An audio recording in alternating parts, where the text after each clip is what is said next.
Bugün baxıram ki, İran Dövlət Televiziyası sarı gəlini bizim mahnı kimi təqdim eləyir. Başa düşəmirəm, biz aranı təzəliklə sazlamışıq. Bunlar bizdən nə istəyirlər? Mən hər yerdə deməmişəm ki, bu sarı gəlinimizin mahnı deyil.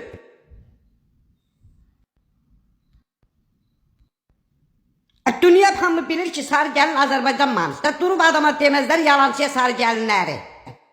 Sarı gəlinin adını dəyişib sarı axçıq qoymaq nə deməkdir?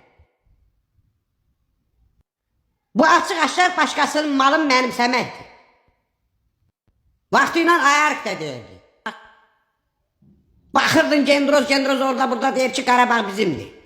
Əbə nə oldu? Qarabağ sənin idi. Ruben Qarabağ mənimdir dediyinə görə parıb içəri salanmədlərə. İndi də sarı gəlin atıblar ortaya.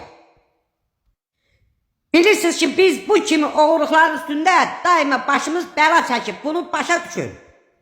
Ayarıq arsaq dediyinə görə tutulubdur. İndi sarı axçı deyib bunlar kimi tutulmaq istəyirlər. Yəqin məni tutulmaq istəyirlər də. Adamı parıb gətirməzlər.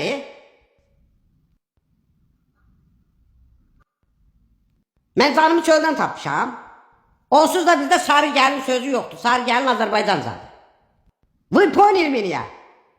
İndi deyirik sarı gəlin bizimdir. O mahnıda da deyir ki, saçın uzun hörməzlər, sahə hesat verməzlər.